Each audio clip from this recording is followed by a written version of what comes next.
Hello everybody, welcome to CrazyMike Takes a Look at Paranautical Activity. This is a game made by Code Avarice, or developed by Code Avarice, and it was made by Mike Molbeck and Travis Fenig. I hope I said that right this time. For those who don't know, this is actually being re-recorded because there was issues with the last video with the sound going very out of sync with the video, and I just don't want that kind of quality video on my channel. So I'm also it's probably gonna be a little bit more brief than the last one. I had an unexpectedly good run, but that's not what this is supposed to be about. Maybe I'll have some videos later on that are Let's Plays that I try to get a good run with, but for now we're just going to demonstrate most of the weapons and explain what this game is actually about. So we'll start with this hook here. Now, right off the bat, you can hear that the game has a really good soundtrack and a very unique looking graphical style. It's all kind of blocky, which I'm sure would remind some people of Minecraft, but you know, we don't speak of that here. No, I'm just kidding. It's a fun game. I just don't play it too much. But also, you'll notice there's actually a lot of things very similar to the Binding of Isaac with this game.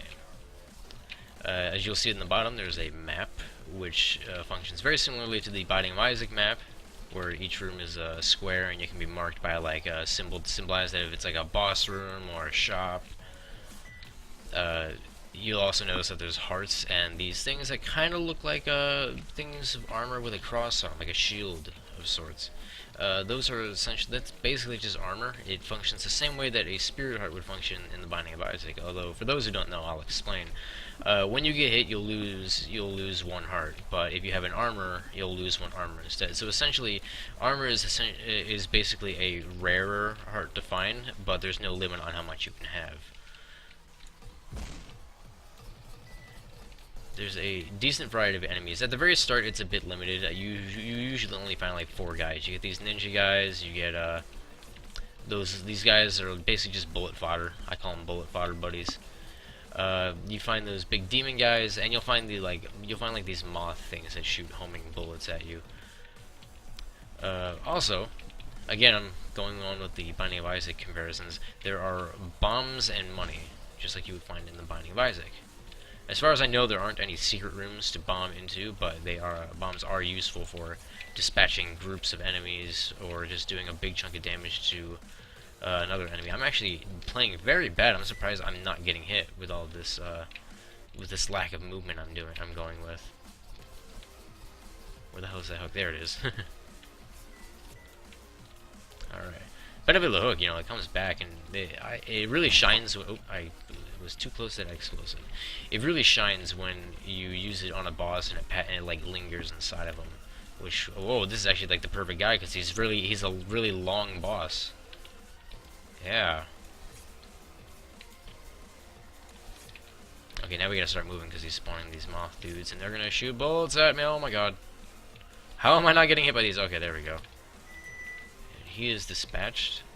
And we just gotta take care of these moth guys, which is gonna be kind of a pain with the hook, because whenever we miss, we're gonna have to wait for it to come back. Even if we hit, we still have to wait for it to come back. It's not as bad. Just making these bullets go around in circles.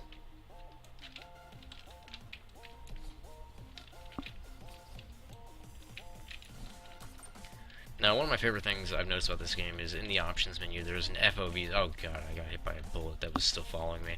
There's an FOV slider. Which I believe goes up to 150. I have it set to 110 right now because that's just my preferred FOV amount. And here we go. Bullets. These are nice. These increase damage. Wow, that is a very expensive item. I wish I knew what it did. And, you know, with that, we went through one floor with the hook. I'm going to avoid using the menus because I believe it had something to do with my last video getting messed up. So instead, I'm just going to let a monster kill me. Yeah, apologies for the unprofessional way of doing this, but I want to have this video out now because I'm trying to, yeah, I'm trying to re-upload this to replace the one that did not turn out so well. So you know, I don't have time to really figure out exactly how to get it working right, so I can go through the menus and stuff like that, unfortunately. So next we'll take a look at the David Bowie crossbow. Now, essentially the way this one works, it's actually very similar to the hook. You just don't have to wait for it to come back to you. But also, on the other end of the thing is, the other end of the spectrum, it doesn't linger in enemies. So, it's got a plus, it's got a minus when compared to the hook. Where's the last guy? Is he somewhere over here? Oh, it's two. Alright. Let's see. We got a demon guy. Whoa. Yeah. I definitely enjoy this game. I noticed that some weapons do feel rather underwhelming compared to others. Though, who knows, maybe they scale very well in the late game. I hear people talking about, like, weapons scaling well in the late game and some don't, or something like that, so... Seems like it could be a sort of a trade-off. Now, we got these floating eyeball guys. They break apart after you do a certain amount of damage to one. So I would imagine it would be best to just focus on one eye at a time, so you don't get, like, 4 eyeballs flying around here. I might actually get killed legitly here, which, I would be perfectly fine with, because I'm going to have to get killed eventually. I just realized that's probably deeper than I meant it to be. I'm okay with dying, because I'm going to have to get killed eventually. Alright, well, I can only take one more hit, but maybe we can beat this boss, just for the hell of it. I mean, there is another boss room connected to this, so I guess I can just go in there and let that one murder me if this one doesn't. Alright, oh. Got. Okay, we got him. Now, let's just move in here. We'll pick up the wings that let you double jump, which is pretty cool. Oh god, I've never seen this boss before. Oh god, he's actually kind of scary. Because he's going around randomly. What is he supposed to be doing? I'm creeped out because I don't know what this guy is going to do. It's the idea is that he just goes so fast that you can't really avoid him if he decides to go in the direction that you are. Is he going to break apart? Oh god. No. That was it. Reveal the map. Oh, that's pretty nice. Too bad I'm going to end up getting myself killed now. Alright, come here. You can get yourself killed pretty quick in this game. Which, I mean, that could be a good thing or a bad thing, depending on, if you like a game that punishes you for not being careful or not. Let's see. We'll do the grenade launcher really quick. So this is essentially like the same as you would just. It's basically just like having unlimited bombs and like no gun, I would say. But that's not necessarily a good or bad thing. Can you tell I'm playing careless? I get the feeling you can tell I'm playing careless right now. So let me think of other comparisons there. I mean, the simplest way to compare this game to The Binding of Isaac is just say it's The Binding of Isaac with guns. I hate to just make it just like explain it that simply, but that's really what it is. Although I suppose if you don't know what The Binding of Isaac is, it really deserves more of an explanation than that. So essentially, the main idea of this game is you're going from room to room, and when you enter the room, all the monsters in there spawn, and you gotta fight them. You can't like look in the room and see what monsters are in there. They don't spawn until after you enter and the doors close, and you can't leave and go to the next room until you defeat those monsters. Like using the map at the bottom that I explained earlier, you can see what rooms are connected to the room you're in. So I can see, like, I was in this room before, and there's a boss room connected to it, so it says the boss room's over here, which interestingly enough, this is the room I spawned in. I'm actually surprised the boss room can be connected to the room you spawn in. Alright, so this boss should actually not be too bad, because the main issue with this guy is he likes to spawn spiders, but these bombs should make very short work of him. Right.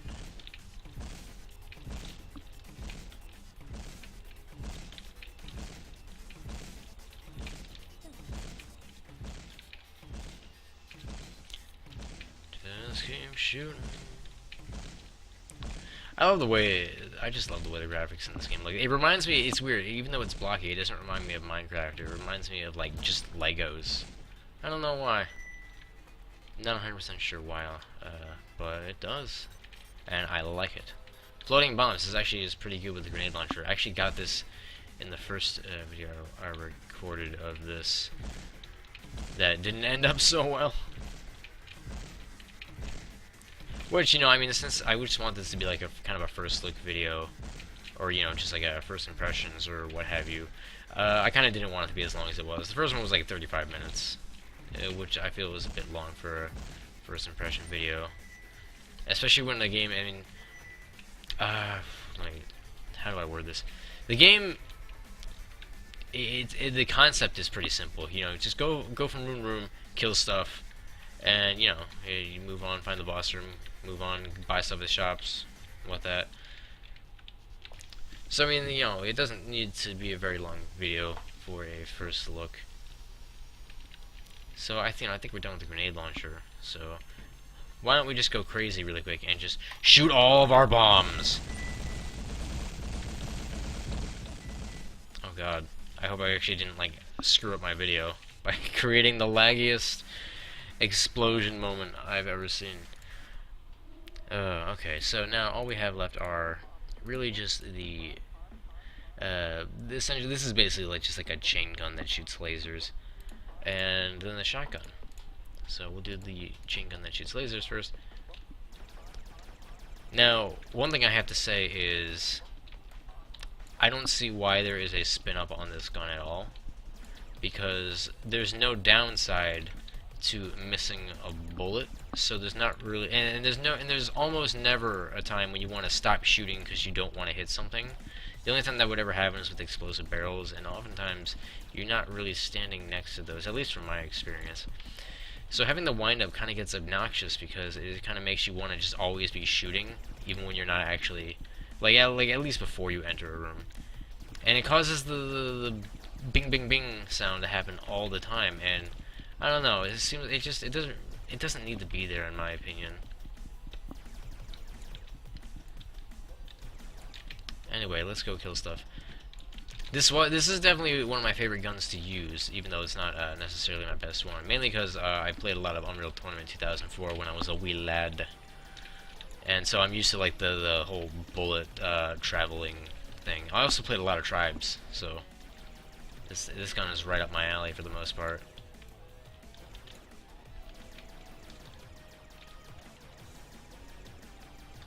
Demon dudes. Alright. Let's move on. Let's see if actually if there was a boss room over there. I probably should have went for that.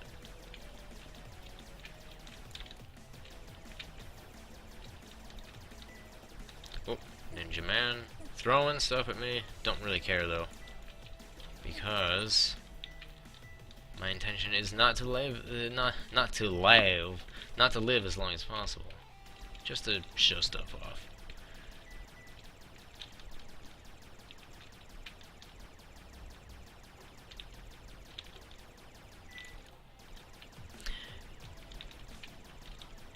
You know, I would definitely like it if they toned down the sound of the constant shooting and maybe made it so there was a sound effect when you hit your target that was about as noticeable as the shooting sound effect is now.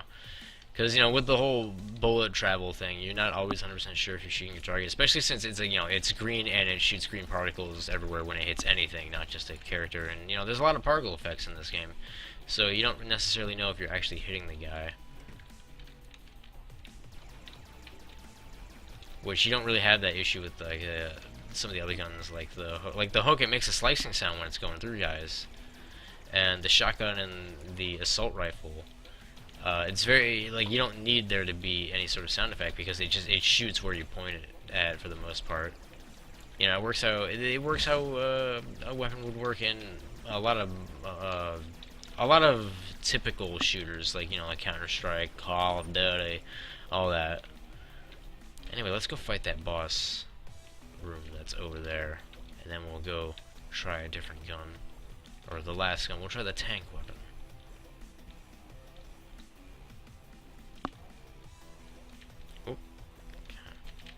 traveling. Also, you move faster when you move diagonally than when you move straight. I know that's actually like that on purpose. I believe it was a while ago, so I don't want to say with 100% certainty because I don't trust my memory. But I believe I was actually in a Skype call with Mike, and he said, with Mike Molbeck, and he said that it's supposed to be that way.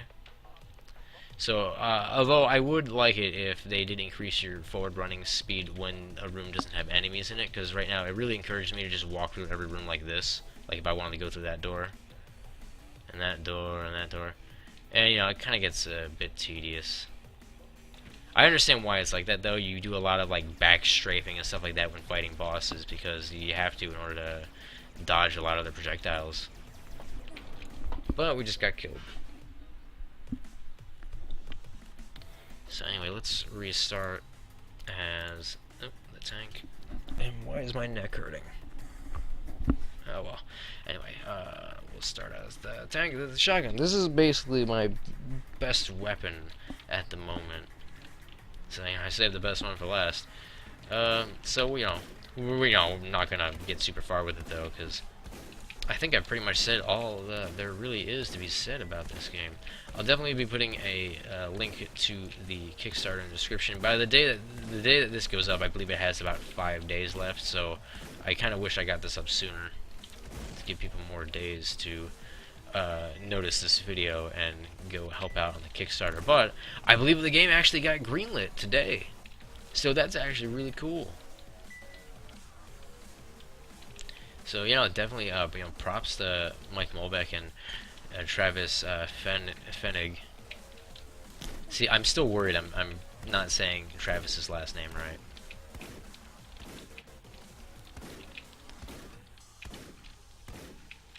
And anyone else at Code Average. They're the only two I hear of, so I'm guessing that they're the only two that really work on the game. But if I'm leaving anyone out, I apologize. Probably should have actually looked more into that before doing this. Unprofessional Mike is unprofessional. Alright, so let's go into the gift shop. This health box. Kiss of Death. It'd be funny if that just instantly killed you. I mean, I'd be mad as hell, but oh. Especially since it charges you for it. I mean, come on. So we got these eye guys again. You know the drill. We've actually fought these guys in this same video, so.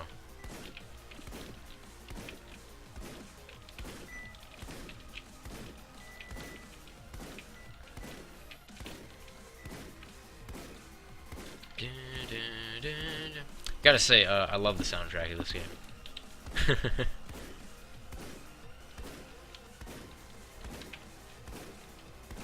Alright, just a bit focused on these guys. Alright. So they dropped some good stuff. Will I have enough for... I could go in another room and just, like, kill something really quick to get the money to buy something in the shop, but I just want to move on. So let's move on.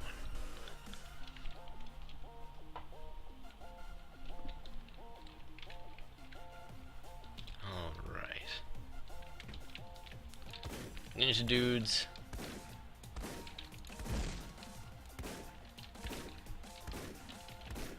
Demon dudes. Just everything's a dude. Except for the bullet fodder buddies.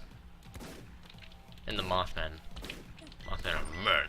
Bullet fodder buddies are your buddy. And demon dudes are dudes. And ninja dudes are dudes. That's how it works. Alright, so... room. I don't know if there's actually a secret room or anything like that you can get by like using a bomb. That would be pretty neat, but again, it would just make the game. It would just be. It would just allow people to make even more Binding of Isaac comparisons, which it isn't a bad thing. I mean, even if this game was basically exactly Binding of Isaac with guns, I feel it would still be different enough. Just because the whole idea of making it into a first-person shooter is. Extremely just changes the entire game, but of course, not trying to. I should probably stop the Binding of Isaac comparisons while I'm ahead. I don't want to make this video into just nothing but Binding of Isaac comparison video. But now I'm just rambling because I'm running out of stuff to say, which means that I should probably end the video soon. So, let's get ourselves killed and end this video. Ow, the pain. Shoot this. Alright. And that's Paranautical Activity. Just recently Steam greenlit. You can help out with the Kickstarter in the link I'm going to put down below. And I am going to see you guys next time. Also, let me know if you want to see a Let's Play of this. Even if you say, yeah, I'm not sure if I'm going to do it. Even if you say, no, I'm not sure if I'm not going to do it. Just, you know, I want to hear you guys' opinions on it. And now, I will see you guys next time.